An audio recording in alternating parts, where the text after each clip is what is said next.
Vamos agora à entrevista do dia com Maria Lídia Flandoli. Obrigada, Gabriel. A decisão do Supremo Tribunal Federal de manter os poderes do Conselho Nacional de Justiça esvazia o clima de crise no Judiciário. E para nos falar sobre o significado dessa decisão para a instituição do Judiciário, hoje recebemos no nosso estúdio o ex-ministro da Justiça, Miguel Reale Júnior. Muito obrigado, doutor Miguel Reale, por estar aqui. Essa decisão do Supremo que garante a autonomia do CNJ garante também a manutenção do controle externo do Judiciário?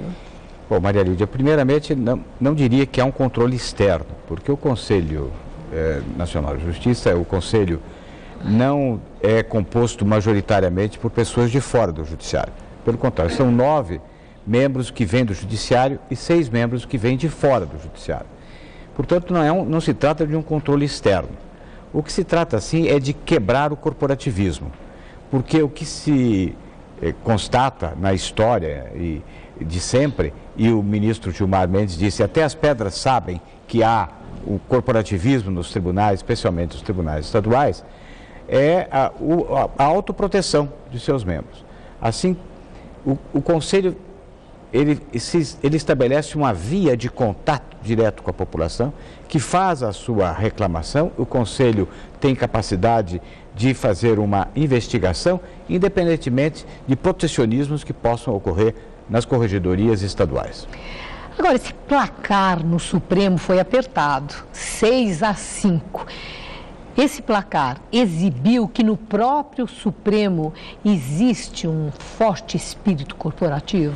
Sim, nós vimos o próprio presidente Peluso, que é um jurista de alta qualidade, tomar uma posição ferrenha de proteção do judiciário na medida em que não queria que houvesse as investigações feitas pelo órgão que ele preside, que é o Conselho Nacional de Justiça, porque o Conselho não vai se dobrar a pressões daqueles que estão sendo eventualmente investigados. O Conselho é cuidadoso nessas investigações, ele estabelece uma averiguação preliminar, não se torna uma caça às bruxas, mas se verifica a possibilidade de que irregularidades que estão sendo praticadas pelos tribunais não venham a ser apuradas pelos próprios tribunais.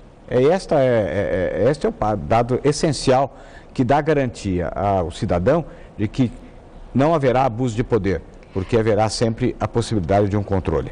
E essa resistência, movida por esse espírito corporativo que ficou tão evidente, atingiu a imagem do judiciário, a credibilidade do judiciário brasileiro? Eu creio que se houvesse um resultado favorável à proposta da Associação dos Magistrados Brasileiros, sem dúvida nenhuma haveria essa repercussão. Pode-se ver pelas cartas aos leitores nos jornais, pelas manifestações da população em redes sociais, em sites os mais variados, em blogs os mais variados, como havia uma grande expectativa de que houvesse a manutenção do poder de averiguação do Conselho Nacional de Justiça.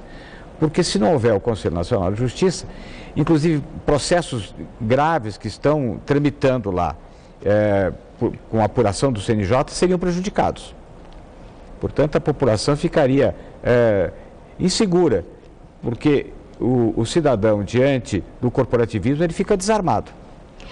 Agora, o clima ficou muito quente depois que a corregedora, a ministra Eliana Calmon, disse que há bandidos que se escondem sob a toga. O senhor acredita que com essa decisão do Supremo, com o resgate da autonomia do CNJ, que agora as corregedorias regionais, a Corregedoria Nacional, o próprio Supremo, que vá haver um espírito de cooperação e não esse clima de mágoa, de revanche? Eu espero que sim, porque, na verdade, são poucos os maus juízes, e esses maus juízes seriam os beneficiários dessa medida. Então as corregedorias têm que saber, os juízes têm que saber o papel social que eles cumprem na sociedade. É um papel de harmonia, de segurança, de confiabilidade nas instituições. A justiça é muito mais importante por aquilo que ela representa do que pelas suas próprias decisões. O juiz tem um papel de controle da sociedade, seja nas pequenas comunidades, seja nas cidades maiores, o judiciário tem um papel muito importante. E esse papel não podia ser colocado em desconfiança. E ele estaria colocado em desconfiança se houvesse a vitória do corporativismo, sem dúvida. O presidente Supremo, César Peluso, ele sugeriu de alguma forma que no Brasil existe uma campanha sistemática contra o judiciário. O senhor vê assim, o senhor concorda com isso? Para encerrar. Não, acho que de forma alguma existe uma campanha contra o judiciário. O que existe é um reclamo muito grande da morosidade do judiciário. O que existe é um reclamo de que há, por exemplo, o nepotismo. O nepotismo está proibido na Constituição. Não bastou estar proibido na Constituição. Houve uma lei federal que proibiu o nepotismo no judiciário. Não bastou. Foi necessário que o CNJ determinasse uma resolução para proibir o nepotismo. Não adiantou. Assim mesmo, casos de nepotismo, ou seja, de nomeação de parentes para cargos nos gabinetes, vinham ocorrendo.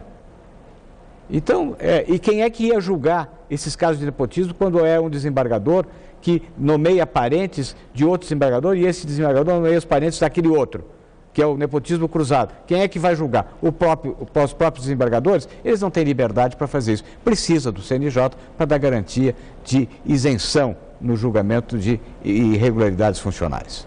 Muito obrigado, doutor Miquel Reale Júnior. Eu que agradeço. Uma boa noite. Boa noite.